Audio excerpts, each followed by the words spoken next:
So the first one is I want to take on this idea of the workplace is a vehicle for societal change. Okay? So if you think about that, what should be the role of the workplace? What should be the role of companies in that way, if we look at it that way? Or do you even believe in that? Well, I do believe in that. I think that's an interesting question to ask. You know, I personally, when I first heard this, you know, that was kind of the approach I was taking, where it's like, why would the workplace be so separate from everything else? You know, like, shouldn't you be able to have political conversations and be able to have them well? Like, shouldn't you be able to talk to your coworkers about things that are happening outside of work that you feel passionately about? And so I think that if we're looking at a workplace as a reflection of society, those conversations should happen. But I think when you look at the way that they're happening, that's when it becomes an issue. Okay, say more about that. Now you're asking me harder questions.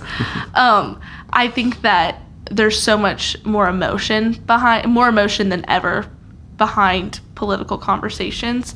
And I feel like it can lead to relationships being broken, more workplace therapy being needed, you know, people not trusting each other, people feeling targeted, not understood.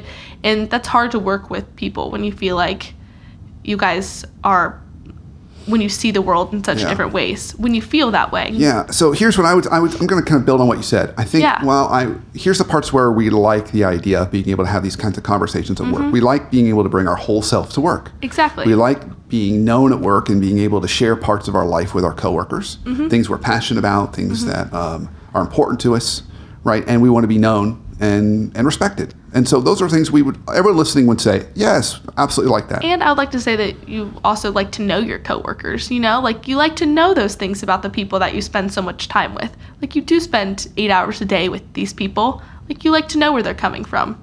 Yeah, and I think where this becomes challenging is two ways. One, there needs to be some skill in how these conversations are had, particularly if people feel very strongly about a particular view.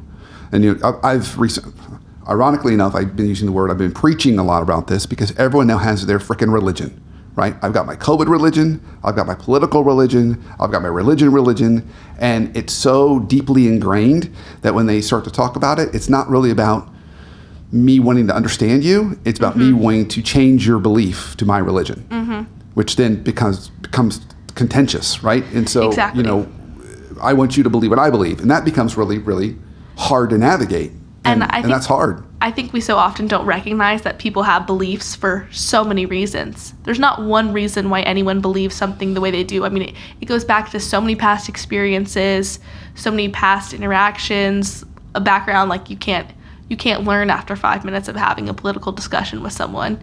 You know, like where someone grew up, what they were around, like all of those are factors that people just choose to ignore, and it's so easy to label someone as the bad guy. Yeah, and I think there is a distinction between being known and understood versus advocate.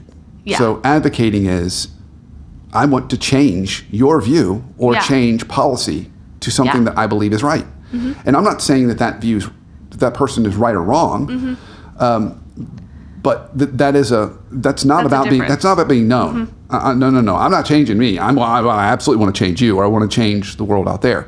Now, if your business is in social advocacy, then you should absolutely have committees and vehicles for doing this internally, because it's very consistent with your product and your position in the world. I absolutely think that's right. And that would be a case where you would say, yeah, absolutely, you should put this in place. Yeah. But it's consistent with your business. It's consistent with the culture you're trying to create.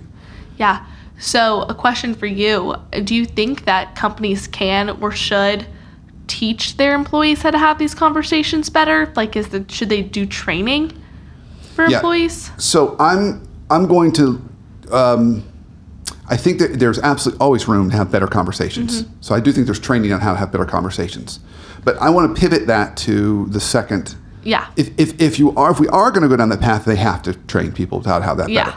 But you'd only do that because it's fundamental to how we do work, our work. Like we're doing this because it's part of our business model. It's going to help us do our work better. Yeah. Right. And I've got clients that their product is part of kind of social change, is part of their culture and part of their brand. And so, yeah, absolutely, they have these conversations internally. Yeah. And they try and train and equip them to do that, and that's the right thing. So there's the company as the vehicle for advocacy and social change, and then there's more of the other view is more like the view of more the purity of work view, which is probably another way, just the best way to say that, which is just work is work. We're here to do a job, and we've got to be focused on doing this on our job. Just probably a little more of what Basecamp's position is. In which case, you have to ask yourself, what's noise and what's focus for us?